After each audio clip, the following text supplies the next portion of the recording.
नमस्कार दोस्तों, आपकी क्लास आज फर्स्ट है तो आपका बहुत बहुत स्वागत है मेरे अपने चैनल रितु राघव स्किल में। आज मैं आपको बताऊंगी सिलाई के लिए आपको क्या क्या जरूरी सामान चाहिए, क्योंकि आपका भी बेसिक होना है। इसके बाद हम धीरे धीरे जैसे ग्रो करते जाते हैं, प्रोग्रेस करते जाते हैं, तो मैं और अतिरिक्त सामान चाहता है उसका भी मैं आपको अलग से बताऊंगी, इसी वीडियो में बताऊंगी। पहले मैं बताती हूँ बेसिक में आपको क्या क्या चीजें चाहिए जिनके बिना हमारा काम नहीं चल सकता और जरूरी है जो। तो चलिए शुरू करते हैं, हम दिखाते हैं आपको सबसे पहले आपको क्या चाहिए।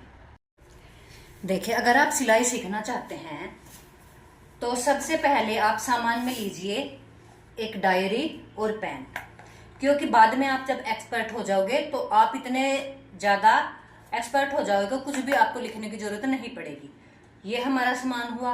अब हमारा मेन सामान हुआ इंची टेप। इंची टेप आप कोशिश कीजिए शुरू में ही अच्छा ले ले, नरम हो। देखिए, क्योंकि जो हार्ड इंची टेप होता है वो क्रैक हो जाता है ऐसे करने से। ये हुआ, ये हमारा बेसिक सामान है। इसके बाद भी हमारा और अच्छा सामान है जो हमें ज्यादा जरूरत पड़ती है, लेकिन शुरू में आपको यही काफी है। अब मैं आपको बताती हूँ सुई। कच्चा करने के लिए सुई ले सकते हैं, आप देख सकते हैं। सुई की यहाँ से जो नोक हो वो पैनी हो, आगे से ऐसे गोल ना हो। देखिए, जो कपड़े में आसानी से पुश कर जाती हो। ये देखिए, ये लीजिए। अब मैं बताती हूँ रील के बारे में। आपको रील अच्छी लेनी है, आप देख सकते हैं। ये देखिए, पॉलिस्टर रील है, बारीक धागा है और इस धागे में हल्की शाइनिंग है। देखिए, आपको अच्छी रील लेनी है, क्योंकि अच्छी रील होगी तभी फिनिशिंग आएगी। और ये धागा हमारा मजबूत भी होता है। ये देखिए, मजबूत होता है।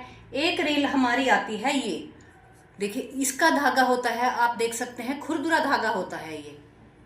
और ये कच्चा धागा होता है। ये रील कैसे होती है, देखिए, बहुत ढीली होती है। इसकी पहचान ये होती है, ऐसे करके ढीली हो जाती है। और ये टाइट होती है। ये देखिए, अच्छी रील की पहचान है। 1 रुपए का फर्क है इसमें।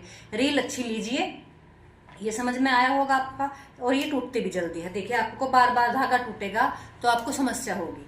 आपको ये वाली रील नहीं लेनी है, अच्छी रील ले। ये मून में भी आती है और नेताजी कई कंपनी है उसमें आती है। ये हमारा रील हुआ। रील का बॉक्स आप तब लोगे जब अच्छी तरह एक्सपर्ट हो जाओगे, क्योंकि हमें कलर के अकॉर्डिंग रील लेनी है। जब आपका काम अच्छे से चलने लगेगा तब आप रील का बॉक्स लोगे, क्योंकि अगर आप पहले बॉक्स ले लेते हो आपको समझ में नहीं आता कौन सा कपड़ा कौन सा कलर ज्यादा चलेगा, तो आप पे फिर पेंडिंग रील पड़ी रहती है। देखिए, ये अच्छी रील है हमारे पास। इसमें कई क्वालिटी आती है। आपके एरियाज में जो भी अच्छी रील आती है तो ये ध्यान रखिए, स्पून पॉलिस्टर लिखा हुआ होना चाहिए, वो रील अच्छी आती है। ये हुआ हमारा रील हुई। ये हमारा बेसिक सामान है। अब मैं बताती हूँ आपको इससे अलग और क्या होना चाहिए। आप इस तरह की भी फॉर्म ले सकते हैं। ये कटिंग में भी आती हैं, पट्टी वाली कटी हुई, और ये राउंड शेप में भी आती हैं। फॉर्म ले सकते हैं आप, फॉर्म भी ले सकते हैं, बुकरम भी ले सकते हैं। बुकरम भी कई तरह की आती है। देखिए, ये भी फॉर्म है। ये सीट में भी आती है फॉर्म, और ये ऐसे राउंड भी आती है और कटी हुई भी आती है। आपका जैसा दिल करे वैसा ले सकते हैं। ये हमारी है पेस्टिंग बुकरम, इस तरह की भी ले सकते हैं आप। ये भी अच्छी है, लेकिन अगर आप पोंछे बनाते हो इस पे बहुत अच्छी सफाई आती है, फिनिशिंग के साथ हो जाता है काम। ये बुकरम हुई। एक हमारी हुई सिंपल बुकरम, इस तरह की आती है। एक हमारी हुई ये बुकरम। आप 2-3 तरह की है। कोशिश कीजिए जब भी सामान लें तो अच्छी क्वालिटी का ले। मैंने आपको सभी तरह के दिखा दिए हैं। ये हम स्पेशल गला बनाते हैं तब हमें कटिंग करनी पड़ती है, इसलिए लेनी पड़ती है। हुआ।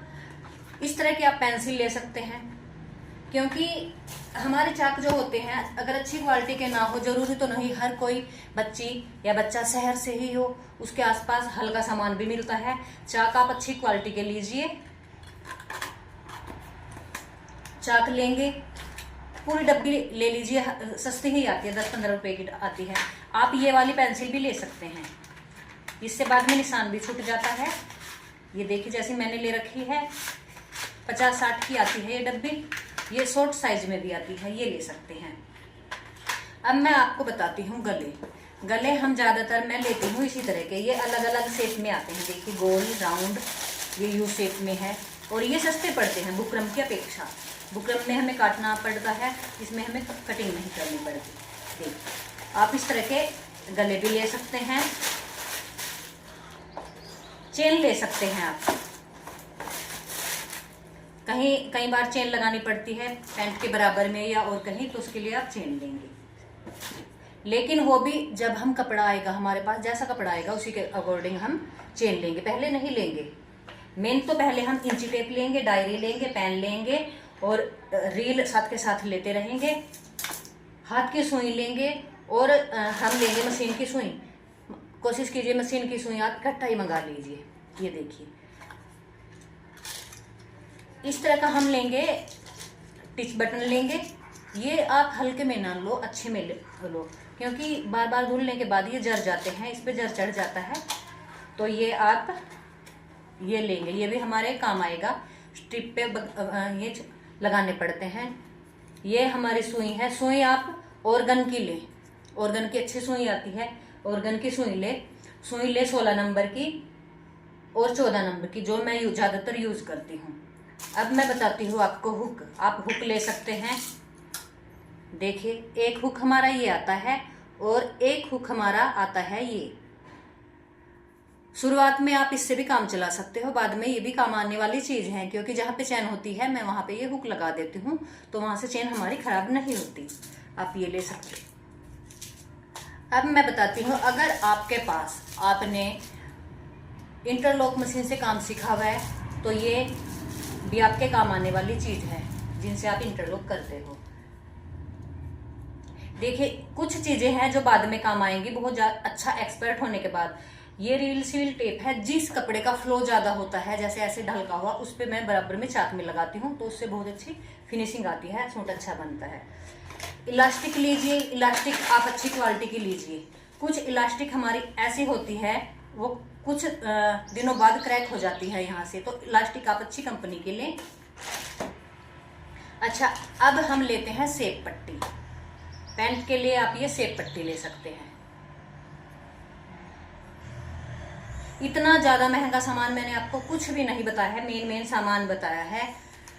और अगर आपको जरूरत है, आसपास मिल जाती है, स्टेट स्केल भी ले सकते हैं, नहीं तो आप इंची टेप से भी काम चला सकते हैं। ये मशीन का ऑयल हो सके इकट्ठा ही लीजिए, क्योंकि इकट्ठे में ये सस्ता पड़ता है। अब आती है बारी लेस की। देखिए मेरे पास लेस के बहुत टुकड़े पड़े हैं, मैं आपको दिखा रही हूँ। ये लेस आप जिस तरह का सूट सिलोगे तो उसी के हिसाब से आप लेस लोगे, कैसी लगानी है आपको। ये देखिए उसी के हिसाब से हम लेस लगा देते हैं। ये जो हमारे पास लेस बच जाती है, मैं इनके कान्हा की ड्रेस या और किसी चीज में यूज कर लेती हूँ डिजाइन बनाने के लिए। तो ये भी आपको फेंकनी नहीं है, आपके काम आ जाती है। ये आपको लेनी है सूट के अकॉर्डिंग। एकदम से लेस ला के रखोगे तो वो पेंडिंग जाएंगी, एंड में पड़ी रहेंगी और वो इतनी काम नहीं आएंगी। ये देखिए ये हमारे आती है चिक बटन लगाने के काम। तो ये जरूरी नहीं आप शुरू में ले, या बाहर से भी लगा सकते हो। धीरे धीरे काम बढ़ेगा तो आपको सामान की क्वांटिटी और उसकी क्वालिटी बढ़ानी है। इलास्टिक हमारी दो तरह से आती है, एक नेड़ी आती है, एक चौड़ी मैंने दिखा दिया है, एक इससे भी चौड़ी आती है। वो ज्यादातर मैं लगाती हूँ स्कर्ट वगैरह में, इतनी चौड़ाई में वो आती है तो चौड़ी अच्छी लगती है। इस तरह हमारा ये मेन सामान हुआ जो आपको लेना है। कॉपी पेंसिल, एक डायरी और पेन, इंची टेप, सुई, हाथ की सुई, रील, मशीन की सुई। मेन हमारा सामान ये है। टिक बटन, स्केल पट्टी और चाक की डब्बी, बुकरम या फोम, और ये पेंसिल। ये हाफ में भी आ सकती है, हाफ में भी ले सकते हो, क्योंकि आप शुरुआत में बार बार टूटेंगे। कैंची। अच्छा एक फ्रेंच स्केल में पता नहीं मैंने कहाँ पे रख दिया है, कपड़ों में छुपा पड़ा है कहीं, वो मुझे मिला नहीं, वो भी दिखाऊंगी। तो वो भी आप, वो बाद का काम है वैसे, क्योंकि बहुत धीरे धीरे आप एक्सपर्ट होगे। बीच में मैं एक क्लास में और आपको दिखाऊंगी आपको क्या सामान लेना है। अब मैं आपको बताऊंगी आपको 2 दिन क्या करना है, आज का दिन और कल का दिन। 2 दिन आप क्या करोगे, सीधी सिलाई लगा के देखोगे। कल मैं आपको मशीन के बारे में बताऊंगी, सिंपल मशीन के, क्योंकि हमारे आसपास जो गांव के भी होते हैं, शहर के भी, ज्यादातर घरों में सिंपल मशीन होती है। जैक वाली या अम्ब्रेला मैंने देखा है बहुत कम होती है। तो मैं आपको पहले सिलाई लगाना बताऊंगी, आपको कैसे सिलाई लगानी है। आपको 2 दिन सिर्फ सिलाई की प्रैक्टिस करनी है और कैंची की प्रैक्टिस करनी है, कैसे आपको कैंची पकड़नी है।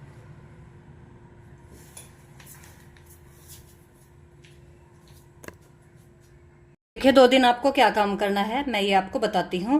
आपको सीधी सिलाई लगा के देखनी है। अगर आपको सीधी सिलाई एक बार लगाने भी आ गई तो आप ज्यादा दिक्कत सिलाई में नहीं आएगी। कल मैं आपको मशीन के बारे में बताऊंगी, धागा डालना बताऊंगी कैसे डालते हैं, इसके बारे में बताऊंगी। आप ये धागा डालना आज अपनी माँ से या बहन से, बुआ से, किसी से भी घर में सीख सकते हैं। आपको कैसे सिलाई लगानी है, सीधी सिलाई की ऐसे प्रैक्टिस करनी है। देखिए जो शुरू में सिलने वाले होते हैं वो क्या करते हैं, उनके पास कपड़ा कभी तो ऐसे हो जाता है, मैंने देखा है ऐसे हो जाती है सिलाई, कई बार ऐसे मुड़ तुड़ जाती है। देखिए ऐसे सिलाई हो जाती है जैसे मैंने ये दिखाया है। आपको ऐसे नहीं करना है, बस सीधी सिलाई की प्रैक्टिस लगानी है, क्योंकि ये फिटिंग में भी काम आएगी। हम जहाँ पे भी सिलाई लगाते हैं वहाँ पे ये काम आएगी। सीधी सिलाई में आप एक पैर की सिलाई भी ऐसे देखे लगा के देख सकते हैं, ये देखिए। और इसके लिए आप पुराना कपड़ा भी ले सकते हैं, क्योंकि ये सीधी सिलाइयाँ जब आपकी प्रैक्टिस हो जाएगी, मोहरी पे, पहुंचे पे, हर जगह सफाई लाएंगी। ये देखिए इस तरह से आपको सीधी सीधी सिलाई लगा, ऐसे नहीं हिलाना है कपड़ा। ऐसे हिलाओगे तो जिग जैग की तरह तिरछी सिलाइयाँ होती जाएंगी। एक आपको 2 दिन क्या प्रैक्टिस करनी है। देखिए मैं कागज पे नहीं सिखाऊंगी, जिस तरह से मैं सिखाती हूँ बहुत जल्दी उसमें बच्चे सीख जाते हैं। आपको कैंची जो लेनी है ज़्यादा शुरू में ज़्यादा तेज धार की नहीं लेनी है, क्योंकि तेज धार की कैंची एकदम से आपके पकड़ में नहीं आएगी। देखिए जब भी आप शुरुआत में कटिंग करें कपड़ा तो हाथ ऐसे रख ले, ऐसे रखते जाएं और काटते जाएं। आपको सीधा सीधा काटने की प्रैक्टिस करनी है, क्योंकि जब बच्चे शुरू में कपड़ा कटिंग करते हैं तो कपड़ा ऐसे उठा लेते हैं, ऐसे हमें नहीं उठाना है। हाथ ऐसे रखते जाना है और ऐसे काटते जाना है। आपको ये प्रैक्टिस करनी है।